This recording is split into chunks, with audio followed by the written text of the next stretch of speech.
సమయమందు మన వాక్య ధ్యానాంశమై యెషయా ప్రవచన గ్రంథము 33వ అధ్యాయం 20 వచనము నుండి 24 వరకు చదువుదాం. ఉత్సవ కాలంలో మనము కూడుకొనుచున్న సియోను పట్టణమును చూడుడి, నిమ్మలమైన కాపురముగా తీయబడని గుడారముగాను నీ కన్నులు యెరూషలేమును చూచు. దాని మేకులెన్నడూ ఓడదీయబడవు గాని దాని త్రాళ్ళను ఒకటి అయినను తెగదు.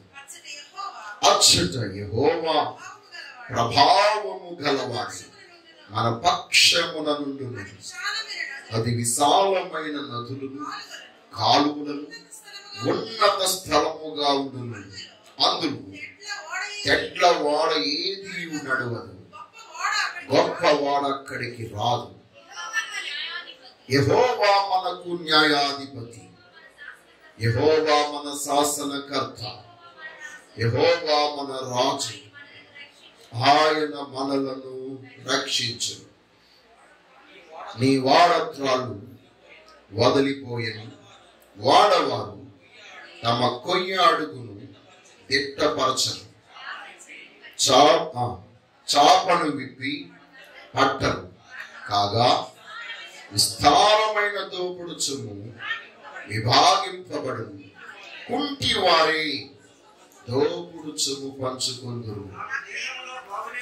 నాకు దేహములో బాగులేదని అందులో నివసించు వాడెవడును అనడు. దానిలో నివసించు జనులు దోషము పరిహరింపబడును. చదవబడి లేఖనంలోని దేవుడు మనతో మాట్లాడును గాక. ఆమేన్. ప్రియ బిడ్డలారా, ఈరోజు మన వాక్యాంశం నాకు బాగోలేదని ఎవరు అనరు. అందరూ చెప్తారన్నమాట. నాకు బాగోలేదని నేను అనను. ఆమేన్. ప్రియ బిడ్డలారా, మన యొక్క జీవితంలో ఉదయం లేచిన కానుంచి అనుదిన జీవిత విధానంలో అనేకమైన సందర్భాల్లో మనందరి నోట వచ్చే మాట, నా పరిస్థితి ఏమీ బాగోలేదండి, మా కుమారుడు పరిస్థితి బాగోలేదు, నా కుమార్తె పరిస్థితి బాగోలేదు, మా కుటుంబ స్థితిగతులు బాగోలేదు, మా వ్యాపారం బాగోలేదు, మా ఉద్యోగం బాగోలేదు, నా శరీరంలో ఏమీ బాగోలేదు, మా వాళ్ళ ప్రవర్తన ఏమీ బాగోలేదు. బాగోలేదు అనే మాట అందరి నోట మనకి వినపడుతుంది. ఈరోజు ఆ మహిమ గల దేవుడు బాగోలేదని చెప్పే మనందరి నోట నాకు బాగోలేదు అని అనకుండా చేయడానికి ఆయన తన ప్రభావముతో మహామహిమతో ఈ రోజు మన మధ్యకు రానై ఉన్నాడు. దేవునికి స్తోత్రం. హల్లెలూయా. ఇప్పటి వరకు మనము నాకు బాగోలేదు అని చెప్పాం, నా పరిస్థితి బాగోలేదు అని చెప్పాం, నా స్థితిగతులు బాగోలేదని చెప్పాం, నాకు ఆరోగ్యం బాగోలేదని చెప్పాం, నా దేహము బాగోలేదని చెప్పాం. కానీ ఈరోజు నుంచి మనము బాగుగా ఉన్నామని చెప్పగలిగే వారిగా దేవుడు మనం చేయబోతున్నాడు. దేవునికి స్తోత్రం. ప్రియ బిడ్డలారా, ఈ యొక్క భక్తుడు అంటున్నాడు కదా, ఆయన చెప్తున్నటువంటి మాట మనం గమనించినట్లయితే, సియోను పట్టణమును చూడుడి, నిమ్మలమైన కాపురముగాను తీయబడని గుడారముగాను నీ కన్నులు యెరూషలేమును చూచును అంటున్నాడు. ఈ యెరూషలేము, ఈ సియోను పట్టణం జీవము కలిగిన దేవుని సంఘమునకు సూచనగా ఉంది. దేవునికి స్తోత్రం. ఈరోజు ఈ పిలుపును చుట్టూ లోకములో ఉన్న ప్రతి ఒక్కరికి కూడా తెలియజేస్తూ, ఇదిగో సర్వశక్తి గల జీవము గల దేవుని పట్టణమును చూడుడి. అది నిమ్మలమైన కాపురము కలిగినది గాను, తీయబడని గుడారముగాను అది ఉన్నట్లు మీ కనులు చూచును అంటున్నాడు. దేవునికి స్తోత్రం. ప్రియమైన వారలారా, మనమందరము జీవము కలిగిన దేవుని పట్టణముగా అనుదినము కట్టబడుచు ఉన్నామని ఎఫెసీయులకు రాసిన పత్రికలో అపోస్తలుడైన పౌలు తెలియజేస్తూ ఉన్నాడు 2వ అధ్యాయము. కాబట్టి ఆ గొప్ప దేవుడు మనందరినీ కూడా ఒక మహా పట్టణముగా సిద్ధపరుస్తూ ఉన్నాడు. ఆ పట్టణముగా మనందరము కట్టబడుచున్నటువంటి ఈ యొక్క సమయమందు ఈ లోకముతో దేవుడు చెప్తున్న మాట, ఒకసారి నేను కట్టుచున్న నా సంఘమును చూడుడి. దేవునికి స్తోత్రము కలుగునుగా. ప్రియమైన వారలారా, ఈ సంఘమునకు గుడారం, ఈ సంఘమునకు పైకప్పు ప్రభువైన యేసు క్రీస్తు ఉన్నాయి.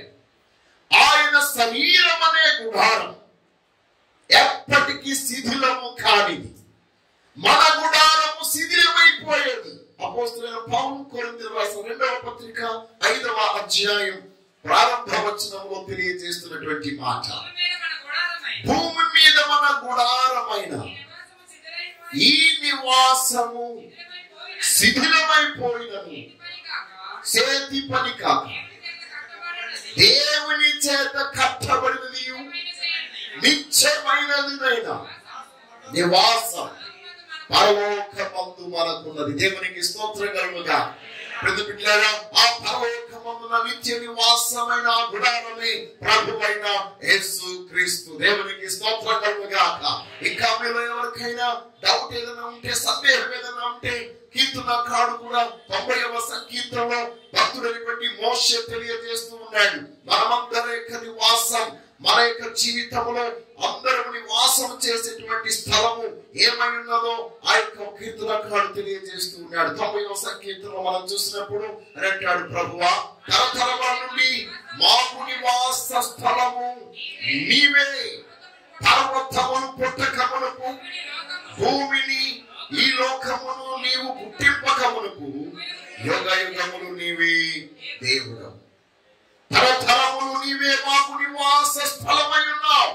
కాబట్టి సర్వశక్తి గల దేవుడే మనకు నివాసమై ఉన్నాడు. దేవునికి స్తోత్రం కలుగునుగాక. ఎవరైతే తమ యొక్క జీవితంలో యేసు క్రీస్తు అనే ఆ గుడారములో, ఆ పట్టణములో కాపురము చేస్తారో, నివాసము చేస్తారో, వారందరి యొక్క జీవితాలు నిమ్మలముగా ఉంటాయి. దేవునికి స్తోత్రం. ఈ రోజు మన యొక్క గృహాలలో మనం గమనించినప్పుడు ఎన్నో గలిబిలు, కలవరాలు, గొడవలు, సమస్యలు, శోధనలు, ఇరుకులు, ఇబ్బందులు, ఆర్థిక పరిస్థితులు, ఒడిదుడుకులు, ఏ రీతిగా మనం చూసినా, ఏ వైపు చూసినా మనకి నెమ్మది లేదు, అసమాధానంతో మనం ఉంటున్నాం. ఈ రోజు ఇంకా నీవు క్రీస్తు యొక్క గుడారములోనికి రాలేదేమో, ప్రవేశించలేదేమో, ఒక్కసారి చూడు.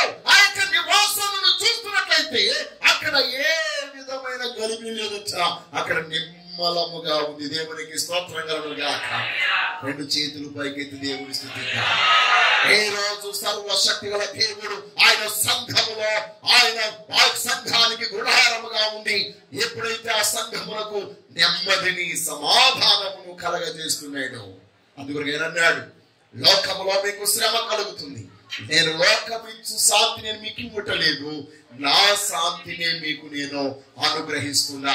ఈ రోజు జీవము కలిగిన దేవుని యొక్క సంఘములోనికి వచ్చి ఉన్నాం. వచ్చిన మనమందరము కూడా దేవుడు అనుగ్రహించే ఆ నిమ్మలతను మనము పొందుదుము గాక. ఎందుకనగా మన జీవితంలో ఎప్పుడైతే దేవుడే మనకు సర్వస్వమై ఉన్నాడో, ఆయన్ని మనం ఎప్పుడైతే ధరించుకుని ఉన్నామో, కీర్తనగలవలన మనం చెప్పగలము, యెహోవా నా కాపరి, నాకు లేమి కలగదు, పచ్చిక గల చోట్ల ఆయన నన్ను పరుణ చేయును, శాంతికరమైన జలముల యొద్ద ఆయన నన్ను నడిపించును. ఏ జలములటవి? నెమ్మలము కలిగించే జలములు. దేవునికి స్తోత్రం కలుగును గాక. ఈ రోజు సర్వశక్తుల దేవాది దేవుడు పరిశుద్ధాత్మ ద్వారా మీకు నెమ్మది కలిగించును గాక. మీ ఇంటిలో సెలవేగుచ్చినటువంటి ఒడుగుడుకులో, ఉద్రేకములో, ఆ సమస్యలు, శోధనలు, కలవరాలు ఈ రోజు తన పరిశుద్ధాత్మ శక్తి ద్వారా నెమ్మలపరచును గాక. దేవుని స్వరము నీ గుడారములో నివాసము చేయాలి అంటే నీ గుడారంపై క్రీస్తుని మీరు ధరించుకోవాలి. క్రీస్తు అనే గుడారం మీరు ధరించుకోవాలి. ఎప్పుడైతే అలాగ ధరించుకున్న వారిగా ఉంటారో మీ ఇంటిలో ఏముంటుంది? నెమ్మది ఉంటుంది. ప్రతి తుఫాను ఆయన గద్దించి నెమ్మలపరుస్తున్నట్టండి. నెమ్మలమైనప్పుడు మీకే ఆశ్చర్యం అవుతుంది. ఇదేంటి ఇంత వడదుడుకుతూ ఉన్న మనకు ఇంత ప్రశాంతత ఎలా వచ్చిందని మీరు ఆశ్చర్యపోతారట. దేవునికి స్తోత్రం కలుగును గాక. హల్లెలూయా. కాబట్టి బిడ్డలారా, ఆ యొక్క సియోనును చూడమని, యెరూషలేమును చూడమని ఈ భక్తుడు మనందరికీ తెలియజేస్తూ ఉన్నాడు. ఎందుకనగా ఇక్కడ 21లో అంచాడు కదా, అచ్చట యెహోవా ప్రభావము గలవాడై మన పక్షమున నుండును. దేవునికి స్తోత్రము కలుగును గాక. హల్లెలూయా. బిడ్డలారా, జీవము కలిగిన దేవుని సంఘములో ఎవరైతే ఉంటారో అక్కడ ఎవరున్నారు? దేవుడున్నాడు. ఆ దేవుడు మహాప్రభావము గలవాడై ఉన్నాడట. దేవునికి స్తోత్రం. ఇక్కడ జీవము గల దేవుని సంఘంలో నీ పూర్ణ హృదయముతో, పూర్ణ మనసుతో, పూర్ణ బలముతో నీవు ఆరాధించే వ్యక్తిగా ఉంటే ఆ మహిమ గల దేవుని యొక్క ప్రభావమును నువ్వు అనుభవించగలవు. నీ ఇంటిలో ఇప్పుడు చాలా ప్రభావాలు ఉన్నాయి. నీ యొక్క బిడ్డలకు చెడు స్నేహాల ప్రభావం, వ్యసన పరులకు ఈ లోకములో వారు వెళుతుండగా ఆ వ్యసన సంబంధమైనటువంటి సాధనం రాగానే ఆ ప్రభావం వారి మీద పడుతుంది. ఆ వాసన చూడగానే ఆ ప్రభావం వారి మీద పడుతుంది. అలాంటి ప్రభావాల నుండి విడుదల పొందాలి అని ప్రతి ఒక్కరి యొక్క జీవితంలో ప్రస్తుతం వాతావరణంలో ఉన్నటువంటి పరిస్థితిని బట్టి మనందరికీ ఈ కరోనా ప్రభావం, లేకపోతే భారతీయ ప్రభావం, లేకపోతే భయంకరమైనటువంటి ప్రభావం ఈ లోకంలో ఏదుందో అది మనందరి మీద చూపిస్తూ ఉంది. అలాంటివి మన మీద పడకుండా ఉండగలగాలంటే దేవుని ప్రభావం చేత మనం ఆవరించగలాలి. దేవునికి స్తోత్రం కలుగును గాక. హల్లెలూయా. ఆనాడు ఆ యొక్క భయంకరమైనటువంటి రక్తస్రావము చేత 12 సంవత్సరాలుగా బాధపడుతున్నటువంటి యొక్క సహోదరి యేసు క్రీస్తు వారి యొక్క ప్రభావము తనలోనికి రాగానే విడుదల పొంది, స్వస్థత పొంది, ఆరోగ్యవంతురాలగునట్లుగా ఈ రోజు మన మధ్య ఉన్న దేవుని యొక్క ప్రభావము చేత మనందరము తాకబడదుము గాక. దేవుని శక్తి ఎప్పుడైతే నిన్ను తాకుతూ ఉందో, ఆయన మన పక్షం ఎప్పుడైతే ఉంచాడో అక్కడ పరిస్థితులన్నీ కూడా సమాధానంగా ఉంటాయి, క్షేమముగా ఉంటాయి, అన్ని బాగుపడతాయి. దేవునికి స్తోత్రం. ఎందుకు నీవు నాకంత బాగానే ఉందని నువ్వు చెప్పగలవంటే దేవుని ప్రభావం ఉన్న చోట నీవు ఉన్నావన్నమాట. దేవునికి స్తోత్రం. బాగోలేని స్థితిలో వచ్చిన నీవు ఆయన ప్రభావము చేత ఈ రోజు నువ్వు బాగుపడాలి. దేవునికి స్తోత్రం కలుగును గాక. నీ పరిస్థితి ఎంత దుర్భరమైనదైనా, ఎంత కఠోరమైనదైనా, ఎంత క్లిష్టమైనదైనా, నీ పరిస్థితులు ఎవరు తీర్చలేనివి, ఎవరు సమాధాన పరచలేనివి, ఎవరు బాగు చేయలేనివి అవును నీ బిడ్డల భవిష్యత్తు ఎవరు బాగు చేయలేరు, నీ కుటుంబాన్ని ఎవరు బాగు చేయలేరు, నీ కుటుంబంలో ఉన్న పరిస్థితులు ఎవరు బాగు చేయలేరు. కానీ సర్వశక్తి గల దేవుడు బాగు చేయడం కొరకు ఆయన మన పక్షమున ఉన్నాడు. అందుకొరకు అపోస్తలుడైన పౌలు అంటాడు, దేవుడు మన పక్షమున ఉండగా మనకి విరోధి ఎవడు? ఆ విరోధి ఎవడు అని చెప్తున్నప్పుడు అడంచాడు, దూతలైన, ప్రభుత్వములైన, అధికారులైన, కరువైన, వస్త్రహీనతైన, రోగమైన, మరణమైన, ఏదైనప్పటికీ మనకి విరోధముగా నిలబడలేదట. ఎందుకంటే ఆయన మన అన్నిటికంటే అత్యధికముగా విజయం ఇచ్చుట కొరకు మనల్ని ప్రేమిస్తున్నాడు. దేవునికి స్తోత్రం. నీవు విశ్వసించినట్లయితే ఇప్పుడే ఆయన ప్రభావమును నువ్వు చూస్తావు. దేవునికి స్తోత్రం. కాబట్టి దేవుని యొక్క ప్రభావం మన చుట్టూ ఆవరించబడి ఉన్నది కనుక అచ్చట యెహోవా ప్రభావము గలవాడై మన పక్షమున ఉండెను. ఈ లోకంలో ఉన్న వారందరూ, మన గ్రామంలో ఉన్న వారందరూ ఈ మాట చెప్పాలి. అచ్చట అనగా సంఘములో, వారి సహవాసములో దేవుడు ప్రభావము గలవాడై ఉన్నాడు గనుక ఆయన వారి పక్షమున ఉండి వారికి సమాధానం అనుగ్రహింపజేస్తున్నాడు. దేవునికి స్తోత్రం. ఈ రోజు నూతనముగా వచ్చిన వారు ఇక్కడ ఉన్న దేవుని మహిమను చూతురు గాక. చప్పట్ల కొట్టి ప్రభుని మహిమ పరుతా. ఈ రోజు మీ యొక్క జీవితంలో దేవుని ప్రభావము మీ కంటికి కనబడమే కాదు, మీ శరీరములో దాన్ని అనుభవించుదురు గాక. దేవుని ప్రభావము చేత మీరు తాకబడుదురు గాక. తర్వాత మనం చూసినట్లయితే అక్కడికి వచ్చినప్పుడు ఆయనే మనకు న్యాయాధిపతి.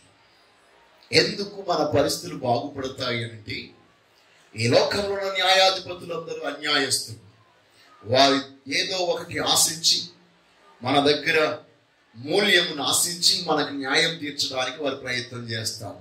ఎవరు ఎక్కువ డబ్బులు ఇస్తే వారికి వారు న్యాయం తీరుస్తారు. కానీ మన యొక్క న్యాయాధిపతి మన మధ్యనే ఉన్నాడు. దేవునికి స్తోత్రం.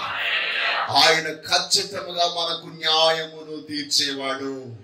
ఏ రోజు నీ జీవితంలో ఏ స్థితిగతుల్లో నీవు అన్యాయం అయిపోయి నువ్వు అనుకుంటున్నావో వాటన్నిటి నుంచి నీకు న్యాయం చేయడానికి దేవుడే మనకు న్యాయాధిపతిగా ఉన్నాడు. దేవునికి స్తోత్రం కలుగుగా. అంతేకాదు ఆయనే మన శాసనకర్త. ఆయన ఏది శాసిస్తే అది జరుగుతుంది. ఈ రోజు నుంచి ఇప్పటి వరకు నీ మీద సాతానుడు తన శాసనాలను, తన పెత్తనమును, తన యొక్క అధికారాన్ని నీ మీద ఉపయోగించాడు. తన యొక్క అధికారము ద్వారా నీకు కష్టాలు, కన్నీళ్లు, రోగాలు, బాధలు, శ్రమలు, శోధనలు అన్ని అనుగ్రహింపజేశాడు. కానీ ఈ రోజు దేవాతి దేవుడు నీ బ్రతుకులో ఆయన తన శాసనాన్ని వెలువడుస్తున్నాడు. దేవునికి స్తోత్రం. దేవుని యొక్క శాసనం ఎక్కడైతే ఉంటుందో అక్కడ దుష్టుని యొక్క శాసనాలు కొట్టివేయబడతాయి. సాతాను యొక్క శాసనాలు లయపరచబడతాయి. గెరాసీను అనే ప్రాంతంలో ఆ యొక్క పట్టణం అంతటిని సేన అపవిత్రాత్మ ఆ ప్రాంతం అంతటిని శాసించింది. ఆ ప్రాంతంలో ఉన్న ప్రజలందరూ తన యొక్క స్వాధీనంలోనే ఉన్నారు. కానీ యేసు ప్రభు అద్దరికి చేరి ఆ ప్రాంతములు అడుగు పెట్టగానే ఆ శాసనకర్త అయినటువంటి దేవుని యొక్క సన్నిధిని చూడగానే ఆ సేనాధేయము గజగజ వణుకుంటూ ప్రభు పాదాల దగ్గరికి వచ్చి మొక్కింది. దేవునికి స్తోత్రం కలుగుగా. హల్లెలూయా. ఏ రోజు దేవుని యొక్క శాసనము నీ ఇంటిలో ఏలుబడి చేయును గాక, నీ బ్రతుకులో ఏలుబడి చేయును గాక. ఒకవేళ నీ యొక్క వ్యాపారంలో, నీ ఉద్యోగంలో, నీ పనిపాట్లలో ఏ దరిద్రం అక్కడ ఏలుబడి చేస్తూ, ఏ శాపం ఏలుబడి చేస్తూ, ఏ యొక్క శత్రువు సాతానుడు ఏలుబడి చేస్తూ నీవు పొందవలసిన దీవెన పొందకుండా, నీవు అనుభవించవలసిన ఆశీర్వాదం అనుభవించకుండా నీకు అడ్డంకంగా నిలబడుతున్నాడు. వారి శాసనములన్నీ యేసు శక్తివంతమైన నామములో మన శాసనకర్తైన దేవుని ద్వారా విడుదల కలుగును గాక. హల్లెలూయా. అంతేకాదు ఆయనే మన రాజు. దేవునికి స్తోత్రం. ఎవరండి మన రాజు? ఎవరు మీకు రాజు? ఎవరు మిమ్మల్ని ఏలుబడి చేస్తున్నారు? ఎవరు మీ మీద అధికారం చూపిస్తున్నారు? మన రాజు. ఈ రోజు యేసుక్రీస్తు ఎవరికి రాజుగా ఉంటాడో వారందరి జీవితాలు అద్భుతమైన రీతిలో ఏలుబడి జరుగుతుంది. దేవునికి స్తోత్రం కలుగుగా. ఈ భౌతికమైన లోకంలో రాజులు మనకి అన్ని ఇస్తారని ప్రమాణాలు చేస్తారు, కానీ వాళ్ళు ఏమి నెరవేర్చలేరు. కానీ మన రాజు అన్నిటినీ మనకు అనుగ్రహించువాడు. దేవునికి స్తోత్రం. ఆయన నీతి గల రాజు, ఆయన న్యాయమును తీర్చు రాజు. మన జీవితంలో ఉన్న ప్రతి పరిస్థితులను మార్చగలిగినటువంటి వాడు ఆ మహిమ గల రాజు. దేవునికి స్తోత్రము కలుగును గాక. ఆయన రాజ్యము శాశ్వతమైనదనియు, ఆయన అందరికి పైనున్న రాజనియు, ఆనాడు మహా చక్రవర్తిని తల వంచి ఒప్పుకున్నారు. దేవునికి స్తోత్రం కలుగును గాక. అలాంటి దేవుడు ఈ సంఘములో ఎవరైతే మారు మనసు పొంది తిరిగి జన్మించి దేవుని ఆత్మ చేత నడిపింపబడుతున్నారో వారందరికీ ఆయన రాజుగా ఉన్నాడు. దేవునికి స్తోత్రం కలుగును గాక. హల్లెలూయా. అంతేకాదు ఆ క్రింద మనం చూసినట్లు ఆయనే మనలను రక్షించును. దేవునికి స్తోత్రం. ఆయనే మనల్ని రక్షించువాడు. No one can. ఈరోజు ఆయన పేరే యేసు క్రీస్తు. దేవునికి స్తోత్రం. హల్లెలూయా, హల్లెలూయా. ఈరోజు అలాంటి ఆ ప్రభువు మనకు రక్షకుడై ఉన్నాడు. ఆయన రక్షించుట కొరకు ఈ లోకానికి వచ్చాడు. పొందిన రక్షణను కాపాడుట కొరకు ఆయన అభిషక్తుడిగా ఉన్నాడు. ఈ రోజు నీ జీవితంలో నీవు కలిగి ఉన్న రక్షణను దుష్టుడు నాశనం చేయడానికి ఎన్నో సందర్భాల్లో ప్రయత్నం చేస్తున్నాడు. కానీ ఆ మహిమ గల ప్రభు అయిన యేసు క్రీస్తు రక్షకుడిగా మాత్రమే కాదు, ఆ యొక్క రక్షణను కొనసాగింపజేయగలిగే అభిషక్తుడిగా మనతో కూడా ఉన్నాడు. దేవునికి స్తోత్రం కలుగునుగా. హల్లెలూయా.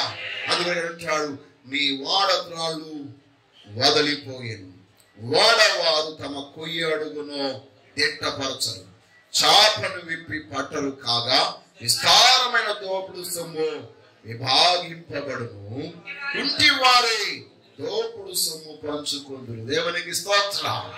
ఏమిట్లేరా, ఆ యొక్క పట్టణంలో కాలువలున్నాయి, విశాలమైన నదులను కాలువలను ఉన్న స్థలముగా ఉండును అనే మాట మనం చూస్తున్నాం. 21వ వచనంలో మాట ఉంది. అయితే ఆ కాలువలు, ఆ నది వాడలు వెళ్ళే నది కాదంటండి. ఏ నది కాదది? ఎందుకంటే వాడలు తిరిగే నదిగా ఉంటే శత్రువు సులువుగా ప్రవేశిస్తాడు. దేవునికి స్తోత్రం కలుగునుగా. అలాంటి శోధన మనకి రాకుండానట్లు సర్వశక్తి గల దేవుడే మనకు జీవజల నది అయి ఉన్నాడు. దేవునికి స్తోత్రం కలుగునుగా. ఆ పట్టణములో ఒక నది కలదు, ఆ పట్టణమునకు చలనము లేదు. బిడ్డలారా, ఆ జీవ నది అయినటువంటి ప్రభువైన యేసు క్రీస్తు, జీవ జల నదిగా ఉన్న యేసు క్రీస్తు మనలో ప్రవహించి మన పట్టణమంతటిని సస్యశ్యామలముగా చేసి అనుదినము అనుగ్రహించబడవలసిన ఫలమును ఆయన అనుగ్రహింపజేసేవాడు. ఏ వాడలు దానిలోనికి రావట, ఒకవేళ పొరపాటున ఏదైనా వాడ వస్తే అది వాడ బద్దలై ఆ ఆస్తి అంతా కూడా దాంట్లో ఉన్న సంపదలన్నీ విభాగింపబడి నడవడానికి శక్తి లేని వాడు సహితం దోపుడు సొమ్మును సమకూర్చుకునే అంత వీలుగా ఆ సొమ్ము తన కాలు ఎత్తి పడుతుంది. దేవునికి స్తోత్రం కలుగునుగా. ఈ రోజు దేవుని దీవెన పొందలేని స్థితిలో నీ ఆర్థిక పరిస్థితి కుంటి పడిపోయిందేమో, ఎన్ని ప్రయత్నాలు చేస్తున్నా నీ యొక్క ఉద్యోగం కుంటిపడింది, నీ వ్యాపారం కుంటిపడింది, నీ పరిస్థితి కుంటిపడిపోయింది, ఏది నువ్వు పొందలేకపోతున్నావు. కుంటివాడు సాధించలేడు, సంపాదించలేడు కదా. కానీ దేవుడు అలాంటి వారి పరిస్థితి కూడా బాగు చేయడానికి ఆయన మన మధ్య ఉన్నాడట. దేవునికి స్తోత్రం కలుగునుగాక. ఏ రోజు మన పరిస్థితులన్నింటినీ మార్చగలిగే సర్వశక్తి దేవాది దేవుని యందు మనం విశ్వాసం ఉంచినట్లయితే కుంటివాడు సహితము దోపుడు సొమ్మును ఏం చేస్తున్నాడండి? సమకూర్చుకుంటాడు. అందుకొరకే దేవుని వాక్యం చెప్తుంది, నాకు దేహములో బాగోలేదని అందులో నివసించు వాడెవడును అనడు, దానిలో నివసించు జనుల దోషము పరిహరింపబడును. దేవునికి స్తోత్రం కలుగునుగాక. ఇప్పటి వరకు నేను చెప్పినటువంటి శ్రమలు, శోధనలు, దుఃఖము, కన్నీళ్లు, ఆర్థిక ఇబ్బందులు, బాగోలేని పరిస్థితులన్నిటికీ గల కారణం ఏంటంటే దోషం, పాపం, శాపం. ఈ దోషము పరిహరించబడకుండా, పాపము పరిహరించబడకుండా మన యొక్క జీవితంలో ఏ విధమైనటువంటి అద్భుతమైన విడుదలను, స్వస్థతను మనం పొందలేము. అందుకొరకే జీవము కలిగిన దేవుడు ఆయన సంఘములో ఉన్న ప్రతి ఒక్కరి యొక్క దోషమును ఆయనే పరిహరించువాడై ఉన్నారు. దేవునికి స్తోత్రం కలుగునుగాక. యేసుక్రీస్తు వారి యొద్దకు వచ్చిన ప్రతి ఒక్కరితో ఆయన అన్నమాట, నీ పాపములు క్షమించబడి ఉన్నవని రోగముతోను పక్షవాయువుతో బాధపడుతున్న వారందరూ సహితము వెంటనే స్వస్థత పొంది వారు తమ పరుపెత్తుకుని ఎన్నో ఏండ్లుగా సంవత్సరాలుగా కదలలేని స్థితిలో ఉన్న ప్రతి ఒక్కరూ పరుగులు పెట్టారు. దేవునికి స్తోత్రం కలుగుగా. హల్లెలూయా. ఈ సంవత్సరంలో సర్వశక్తుల దేవుడు నీ యొక్క ఆర్థిక పరిస్థితిని పరుగు పెట్టించును గాక. గుట్టి పడిపోయిన నీ స్థితిగతులన్నిటి నుంచి నీవు లేవబడి నీ పరుపెత్తుకుని పరిగెత్తుదువు గాక. కారణమేమనగా దేవుడు ఈ సంఘమున ప్రతి ఒక్కరి యొక్క దోషమును ఆయన పరిహరిస్తున్నాడు. ఏ సంఘము దేవుని ద్వారా క్షమాపణ పొందుకుంటుందో, పాపము నుండి విడుదల పొందుతుందో ఆ సంఘము బాగుపడుతుంది, ఆ సమాజం బాగుపడుతుంది, ఆ కుటుంబం బాగుపడుతుంది, ఆ వ్యక్తి బాగుపడతాడు. దేవునికి స్తోత్రం. నిన్ను రోగముతో, ఆర్థిక సమస్యలతో, సోదరుల చేత నిన్ను మగ్గబెట్టేటువంటి ఆ భయానకమైనటువంటి పరిస్థితికి గల కారణం నీలో నివాసం చేస్తున్న పాపమే. ఈరోజు నీ నివాసములో పాపముందా? ప్రభు ఉన్నాడా? ప్రభువే నీకు గుడారముగా ఉంటే నీ గుడారములో బాగోలేనిదంటూ ఏది ఉండదట, అన్ని బాగవుతాయి. దేవునికి స్తోత్రం. హల్లెలూయా. కానీ పాపమునే నీవు విడవకుండా, నీలో ఉన్న అహంకారాన్ని విడవకుండా, నీలో ఉన్నటువంటి దుష్టత్వాన్ని, చెడుగును విడవకుండా, వ్యర్థమైన బూతు మాటలను విడవకుండా నీ ఉంటే యేసయ్య నీకు గుడారముగా ఉండలేడు, ఆయన నీకు నివాస స్థలముగా ఉండలేడు. కాబట్టి ఆ మహిమగల దేవుడు నీకు నివాస స్థలముగా, నీకు గుడారముగా ఉండాలంటే నీ పాపములను నువ్వు పరిహరించబడాలి. నీ పాపములను నువ్వు పరిహరించబడుట కొరకే ప్రభువైన యేసుక్రీస్తు ఈ లోకానికి వచ్చి కలువరి సిలువలో ఆయన మనందరి పాపములను పరిహరించుట కొరకై తన రక్తమంతటిని ధారపోసి బలి పశువుగా తీర్చబడి ఉన్నాడు. అందుకొరకే మనమందరము జీవము గల దేవుని సంఘములో ఇంటి విధముగా కూడి ఉంటున్నాం. యేసుక్రీస్తు వారు భౌతికంగా ఈ లోకంలో ఉన్నప్పుడు ఆయన ఏ సమాజ మందిరంలోకి వెళితే ఆ సమాజ మందిరం ఉన్నటువంటి నానా విధమైన రోగముల చేత బాధపడుతున్న ప్రతి ఒక్కరికి ఆయన స్వస్థతను కలిగించాడు. అందరూ బాగుపడ్డారు. దేవునికి స్తోత్రము కలుగును గాక. ఈయన అన్నీ బాగు చేయించున్నాడు, ఈయన ఎవడో అని అనుకున్నారు వాళ్ళందరూ. నానా విధమైన రోగములు, మూర్ఛ, దురాత్మల చేత బాధించబడుతూ, దయ్యముల చేత పీడించబడుతూ, భయంకరమైన కుష్ఠము చేత బాధించబడుతూ, జ్వర పీడితులు, ఆర్థిక ఇబ్బందులు ఉన్నవారు అందరూ దేవుని యొక్క సన్నిధిలో స్వస్థత పొందారు, బాగుపడ్డారు. దేవునికి స్తోత్రం.